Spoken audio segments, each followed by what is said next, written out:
I want to support you to find what you want to do, what you need.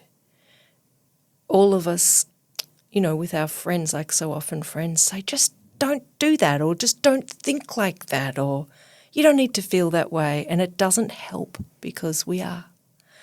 And so I think that that's a really good way to distinguish the difference between therapy and, having great friends or family to talk to, is that we as therapists want to get out of the way of jumping in too quickly to tell you what to do.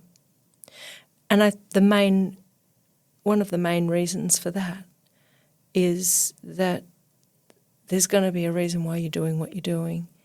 And if we side too much as the therapist with the part of you that wants to change, then the other part that doesn't and is doing something else will play up and get mischievous and and resist. Yeah. There's something so healing even in coming to that place of understanding, like, oh, of course I'm doing that. Of course I'm people pleasing.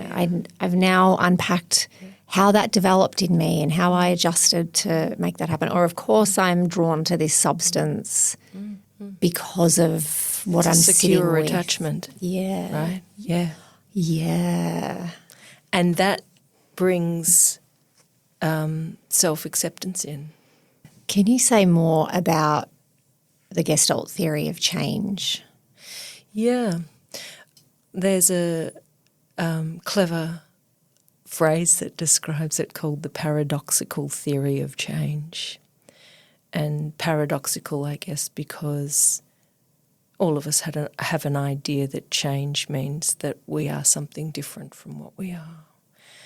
The early Gestalt thinkers and therapists talked about the paradoxical theory of change, and what that means is, it also still means what it meant. We change when we become more of what we already are. And what they meant by that was that if we bring into awareness what's happening and therefore bring understanding to it, we have more choice. We also ground ourselves in where we are. And what I mean by ground ourselves, like we center ourselves and we become more present, and which brings awareness and then brings choice. And we can make choices from that steady place and move towards them with all of ourselves. Whereas when we're trying to be something different, we're actually kind of rejecting a whole lot of parts of ourselves that are probably too hard to feel. And that's a big part of where therapy can really kick in and help. And that leads me to talking about also another really important aspect of therapy is we can all think we've got to work it out ourselves and that we're supposed to be really independent. I'm an adult. I should know how to do this. What's wrong with me? This is shameful. I can't talk about it. And I really notice that with my clients, that support strengthens them, and with support they can bring more into their awareness, and it's strengthening, and it brings flexibility and choice and joy back into their lives.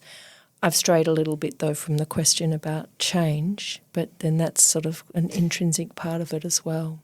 Yeah. I mean, with that support you can really stop running from what is, be in what is with the support of the therapist, feel some of those feelings, allow them to be there.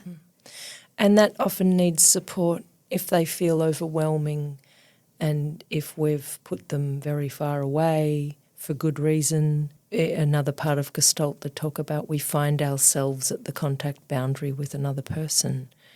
And that's part of why it's called relational therapy, that in the support of the relationship with the other, rather than me being the all-knowing therapist who's cool and removed and you're the person with the problem. We can sit with it together. And yeah. Can you say what you mean by contact boundary? Yeah. The boundary of contact between where I end and where you begin, and that is in the space between us somewhere. And as a therapist, and we talk about a kind of a full-bodied awareness, which sounds kind of strange, but what I mean by that is it's not just an intellectual or even just necessarily an emotional process, but I'm sensing into you with my whole body. I'm sensing what it's like being in the room with you. I'm sensing what movements you make, what it's like for you to enter a room, sit down, be with me, what your eye contact is like. All of those things start to tell me about what's going on for you, my client. Does a client reach to me with their eyes? Do they avert their eyes and not feel like they can meet me for very long? And I suppose the contact boundary is this kind of space in between us. It's, what I get interested in is how does my client make contact with me? And the reason why that's interesting for me as the therapist is it tells me about how they make contact in the world, how they make contact with themselves. And so it's not you thinking they should make contact in a particular way. Right, yeah. But you're observing. Yes. What's the contact like? Yes, and that's another really important thing about Gestalt therapy, and I'm sure other modalities. It's not about correcting something, although we endlessly fall into that trap as therapists. Recently, a really wonderful colleague who I'm working with said, "Oh, we all do that. It's just knowing when we are." What I'm talking about is, that we jump in to try and solve and fix and correct something. Or the client can do it. They say, "Oh, God, I do that. I shouldn't do that." Whenever I hear the word should, I go, okay. Because that's a judgment, or yeah. It seems like a should is something that's been swallowed without being digested.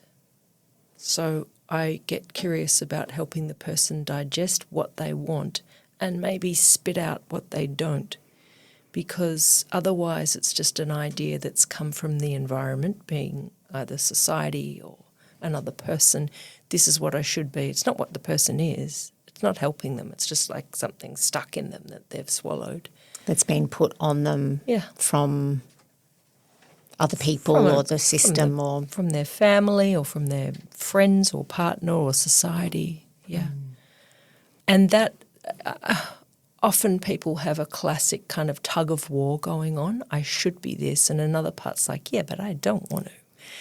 And a part of Gestalt therapy is experimenting, and so it can be really helpful to sometimes look at a person through the lens of that we all have quite a few different selves, and the different parts of self, giving them a chance to speak, so to kind of separate them out. I quite like doing empty chair work. So I'll get a chair, and if a person has perhaps an inner dilemma, like they want to be more ambitious, they've got these shoulds, this is what, and another part wants to relax, for example. And so I'll put these two parts in the chair, and I would actually confidently say it's always really, really informative and interesting for the client.